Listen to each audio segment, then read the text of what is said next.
overly intimate. Sometimes we get in our long-term relationships. I'm undressing, I'm getting changed, I'm getting my jammies on. And these days, it's pretty rare that I'm fully naked in front of my partner. But I was stripped down completely. I'm about to put my PJs on. He's lying in bed and he just shakes his head and puts his hand out as if to kind of pull me towards him. So that's the invite. That is the initiation, friends. No words, just a gesture that says, come here now if you want to.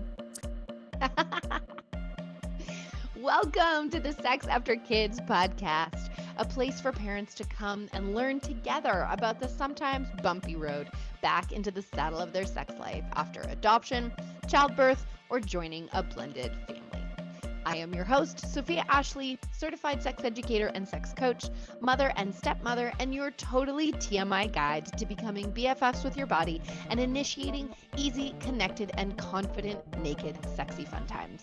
Here we are, one part science of sex, one part mindfulness magic, and one part straight up real talk to help you find the spark in your relationship and yourself after kids. I am so glad you are here.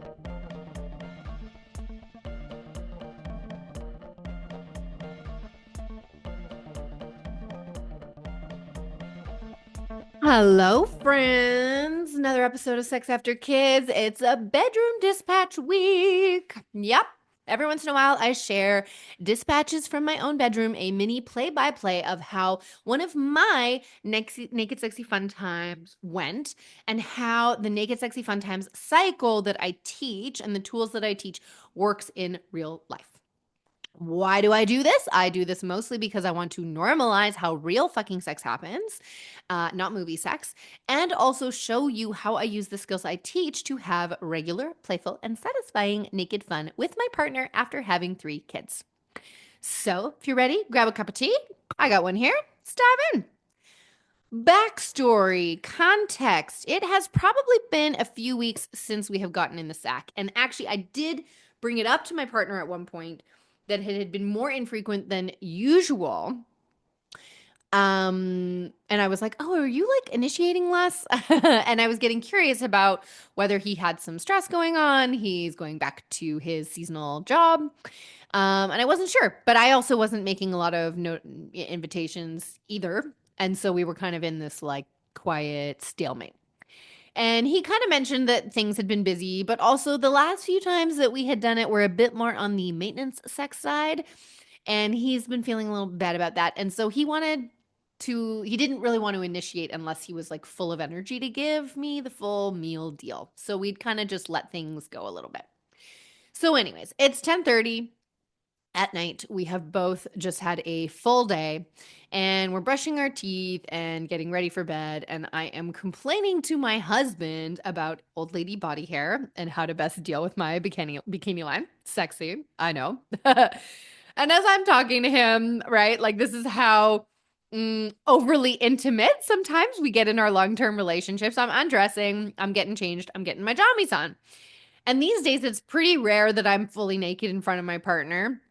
But I was stripped down completely. I'm about to put my PJs on. He's lying in bed and he just shakes his head and puts his hand out as if to kind of pull me towards him. So that's the invite. That is the initiation, friends. No words, just a gesture that says, come here now if you want to.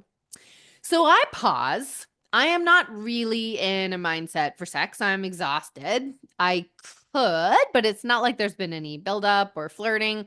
And I was literally just complaining about my downstairs mix-up not like feeling so great. So I was in freeze for a minute, stuck in for me what becomes this internal tug of war between do I want to or do I not want to? Do I want to bother? Do I not? Will it be worth it? Do I want to put the energy in? Versus it would be nice. It's been a while. Everyone's asleep and we're good to go. And I feel so fat and gross. And how could he think this is sexy? And it kind of feels nice to be naked.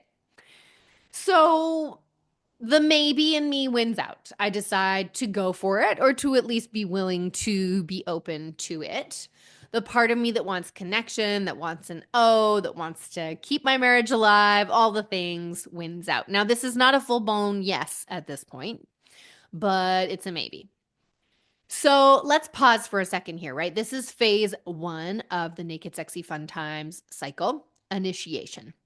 And I want you to notice a couple things here. I want you to pull out a couple things.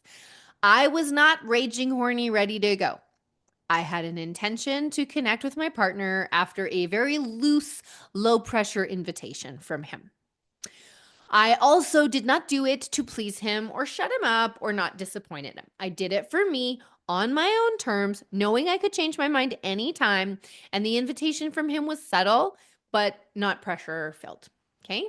I think one of the things that we get wrong here is that we are supposed to um, somehow only start feeling like hot blooded horny.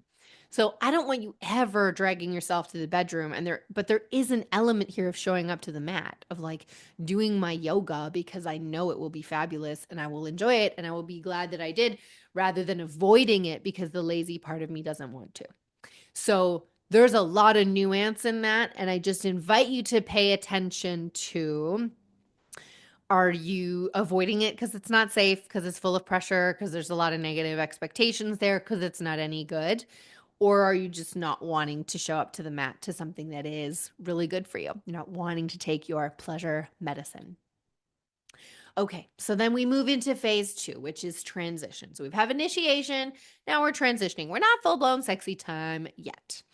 And this is getting me to the starting part. So we are moving from what we were doing to kind of getting in the mood. And that night, I didn't use my pre launch checklist. So we didn't do music or massage or anything fancy. The pre launch checklist is this tool that I used.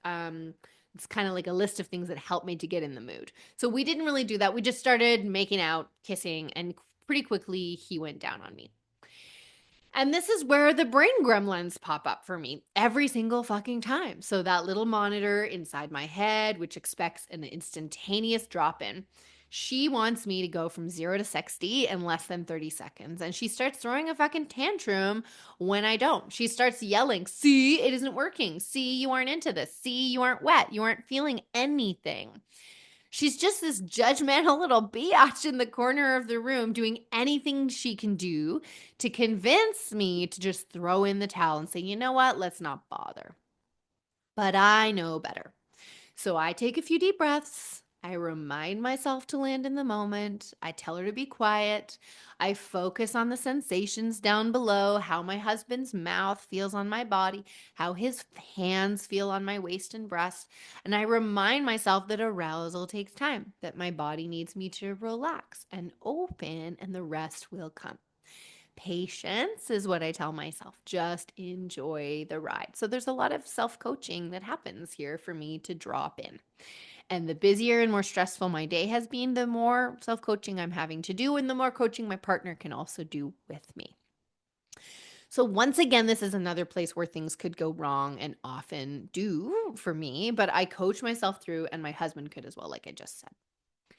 So then we move into the main show. I'm landed, I'm in the moment, things are getting steamy, I'm relaxing into it, but I am feeling some discomfort in my pelvis today. So I speak up about what I need: less pressure, more in and out movements, less of this, a little more of that.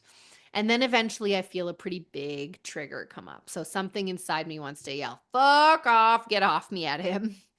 And I pause a micro moment. I don't really feel like processing today. I don't feel like doing a big somatic release. I've done previous episodes on what that looks like if you want to check it out. So I just tell him that I've had enough of what we are doing, and I guide him up so that we can continue to kind of work on my orgasm in a different way.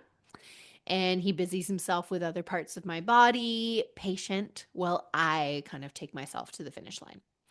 And orgasms can be something that I really fight still. So today I'm coaching myself to relax. I'm coaching myself to be patient. I'm focusing on how my partner's hands and mouth feel on other parts of my body. I'm focusing my attention on the pleasure I'm feeling instead of the oh that I am not feeling. And at one point, I worry that he's not sure if he's doing the right thing, or maybe feels like extra and not needed. And so I pipe up and I let him know that I'm really enjoying what he's doing and it's really contributing to my experience. And he thanks me. And he knows that he can keep doing what he's doing with gusto instead of being all in his head about it.